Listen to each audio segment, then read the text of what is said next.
Social media का उपयोग दिन प्रतिदिन बढ़ता जा रहा है। ऐसी ही एक आपराधिक घटना जिसने सोशल मीडिया की ताकत का जोरदार नमूना पेश किया है। आप लोगों को सुना रही हूँ। एक शहर में एक औरत जिसका नाम देवकी था, वह अपनी बच्ची और पति के साथ रहती थी। देवकी के पति की मानसिक हालत ठीक नहीं थी, इसलिए देवकी को ही छोटे मोटे काम करके घर चलाना पड़ता था। देवकी की बेटी सिर्फ 5 वर्ष की थी, इसलिए उसे वह अपने साथ ले जाया करती थी। देवकी अपनी बेटी से बहुत प्यार करती थी। एक दिन देवकी को पता चलता है कि शहर में सड़क का निर्माण होने वाली है और उसके लिए बहुत से मजदूरों की आवश्यकता है।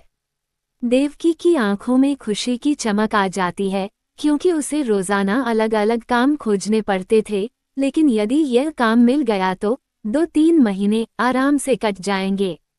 देवकी सड़क के ठेकेदार के पास सुबह होते ही पहुंच जाती है, लेकिन उसे पता चलता है इस काम में केवल 5 औरतों की जरूरत थी, जिन्हें ठेकेदार ने ले लिया है।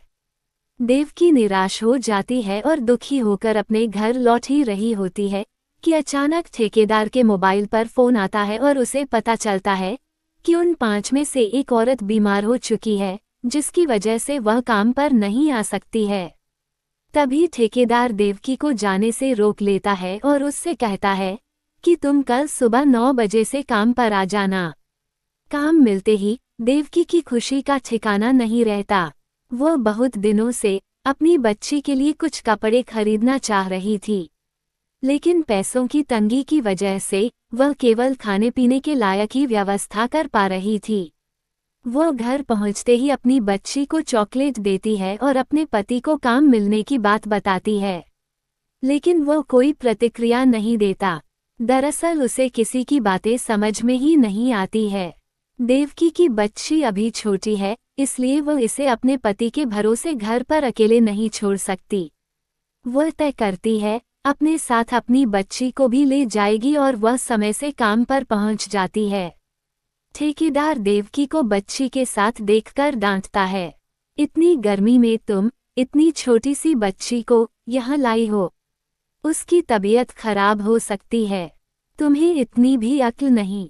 लेकिन देवकी मजबूर है और वह अपने दर्द भरे हालात ठेकेदार को बता देती है और उसकी कहानी सुनकर ठेकेदार को उस पर दया आ जाती है और वह उसकी बच्ची को साथ में रखने की इजाज़त दे देता है और बच्ची के लिए वहीं पास में ही एक कमरे में खेलने की व्यवस्था करता है ताकि उसका मन लगा रहे। देवकी को यहाँ का माहौल अच्छा लगने लगता है और एक ही हफ्ते के काम के बाद देवकी के पास अच्छे पैसे आ जाते हैं।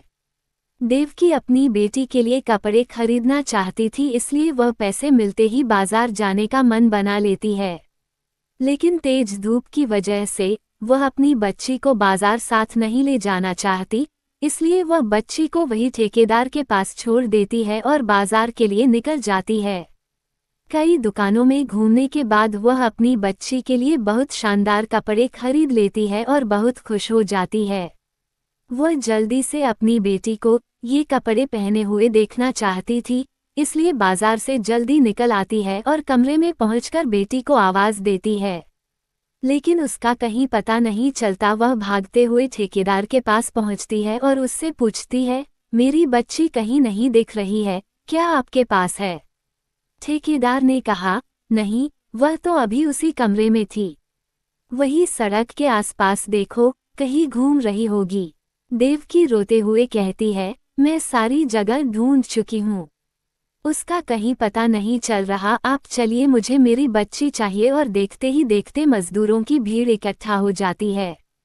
सभी देवकी की बच्ची को खोजने में लगे होते हैं, लेकिन उसका कहीं कुछ पता नहीं चल रहा था। सभी घटना की जानकारी पुलिस को देने पहुंचते हैं। देवकी को ठेकेदार के ऊपर शक होता है, लेकिन वो खुलकर नहीं कह पा रही होती।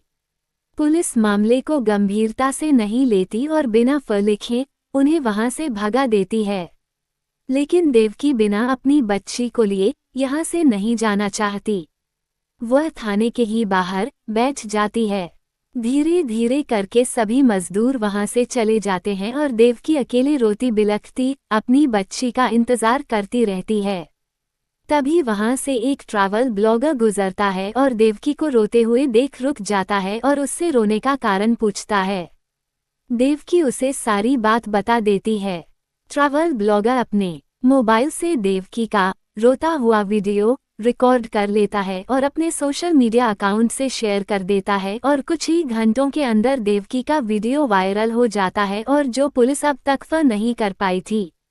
सोशल मीडिया की वजह से वह बच्ची को चप्पे चप्पे पर ढूंढने पर मजबूर हो जाती है। मामला अब उच्च स्तरीय बन चुका था। पूरे राज्य में बच्ची की तलाश की जा रही थी। तभी पुलिस को खबर मिलती है कि हाईवे के नाके पर एक ट्रक की तलाशी के दौरान बहुत से बच्चे मिले हैं जिन्हें सड़क यातायात के जरिए दूसरे देश भेजा जाना था। खबर मिलते ही राज्य में खलबली मच जाती है और मीडिया तुरंत मौके पर पहुंच जाती है। सारे बच्चों की शिनाख्त करने के बाद भी देवकी की बच्ची का पता नहीं चलता। पकड़े गए अपराधियों को पुलिस रिमांड में लेकर पूछताछ करती है तो पता चलता है कि एक दिन पहले ही कुछ बच्चों को पानी के जहाज के जरिए सीमा पार भेजा गया है। ये बात पता चलते ही पुलिस चौकन्ना हो जाती है और नेवी को सूचित कर देती है। नौसेना के अधिकारी खबर मिलते ही जहाज की लोकेशन ट्रैक करके जहाज का पीछा करते हैं, लेकिन वह जहाज दूसरे देश की सीमा में प्रवेश कर चुका होता है। अचानक वह जहाज वापस आता हुआ दिखाई देता है। समुद्री सेना के अधिकारियों को ये बात समझ नहीं आ रही थी कि यह जहाज जब दूसरे देश की सीमा में प्रवेश कर गया तो वापस क्यों आया। लेकिन तभी जहाज के पीछे से गोलियां चलने की आवाज आने लगती है और जैसे ही वो जहाज करीब आता है तो नौसेना के अधिकारी जहाज को अपने कब्जे में ले लेते हैं और अंदर जाकर सभी बच्चों को कैद से बाहर निकाल देते हैं। अपराधियों को कब्जे में लेने के बाद जेल भेज दिया जाता है और जहाज में मिले बच्चों के बीच में देवकी की बच्ची भी बैठी होती है। देवकी को अपनी बच्ची के मिलने की खबर मिलती है। वो वहां पहुंच जाती है और जैसे ही देवकी की नज़र अपनी बच्ची पर पड़ती है तो वो भागकर उसे गले लगा लेती है और चूमने लगती है और खुशी से रोने लगती है। सोशल मीडिया की वजह से ही इस मामले को गंभीरता से लिया गया, जिसका सकारात्मक परिणाम देखने को मिला और इसी के साथ जुर्म की दुनिया की ये कहानी खत्म हो जाती है।